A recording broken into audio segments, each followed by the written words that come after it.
Welcome back to 12 Sports Locker Room. Cameron Cox and Lena Washington with you. Hey, if you look up football in the dictionary, Colt McCoy's name is right next to it. If you look up nicest person on the planet, Colt McCoy, his name's on the list. The former Cardinals quarterback retired recently after 14 years in the NFL. He signed on with NBC to call some college football games. And he's got some booth experience calling games back in the day for the USFL. McCoy's career is truly a football life, and he's not done writing it yet. I told my kids when I retire, we can get a dog. Let's get the hard question out of the way. Did you get your family the dog? I know everybody's been asking me if I've got a dog yet. My kids are wearing me out. We actually moved back to Texas, kind of still in transition. It's coming. As soon as we can make the move fully, I think we've got a chart at the house where the kids are kind of going back and forth with what kind of dogs they want, what their wishes are. Now that football season's kicked off, my kids are like, so who are you playing for? Like, when's your first game? Colt, what was it like to make the decision? How tough was it, and does it feel real in a sense? Dealt with a lot of injuries and sort of had to retire because of my elbow injury. That just, I tried really hard to come back from that, and having that realization actually kind of helped me in my transition to know that, like, look, I just can't go out there and do it. Man, I just choose to be grateful. It'd be hard to find somebody else that loves the game as much as I do. And I'm excited to call some college games on NBC. I'm a huge college football fan.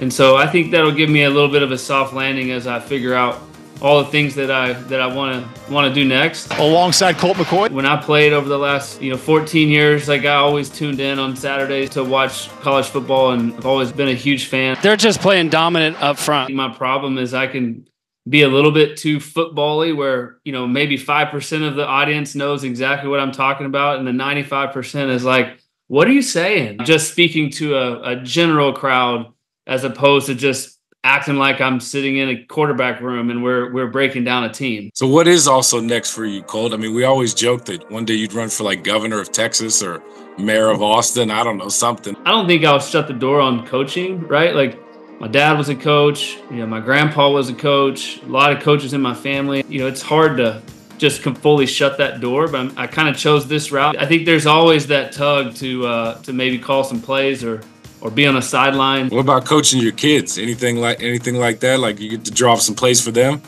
Yeah.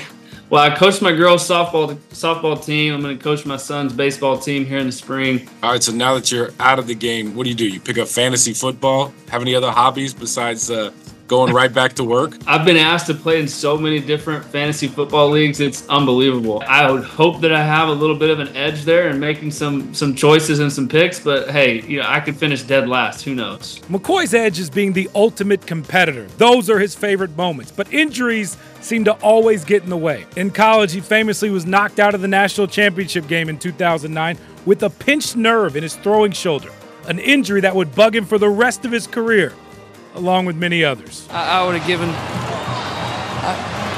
everything I had to be out there with my team. It's not easy, right? Knowing that, like, I just can't do it anymore is a hard pill to swallow, because I think the rest of my body and mind would probably still try to be playing, and probably would have a lot of opportunities to do that. When I look back at my career, I just feel like I was just kind of grinding the whole time. Through the NFL, coming to Arizona was a big blessing for me, getting to play in Cliff's system and be around a couple really good football teams. And I don't want anyone to feel sorry for me by any means. But I think when you look at my career, it's just, I was on the cusp of a lot of really good things if I could have just stayed healthy. Colt's final seasons in the NFL right here in Arizona, backing up Kyler Murray, his final training camp under head coach Jonathan Gannon. He's a big fan. JG and Monty and what those guys are trying to build, and Drew Petzing calling plays on offense. I think the morale is definitely high, and there's a belief in there that they're going to be a whole lot better. And I think Kyler's poised to have a really good year. That I think just from talking to him, Kyler feels very comfortable about where they're at, and got another weapon on the outside. Michael Wilson's in his second year, right? Greg Dortch has always been a baller.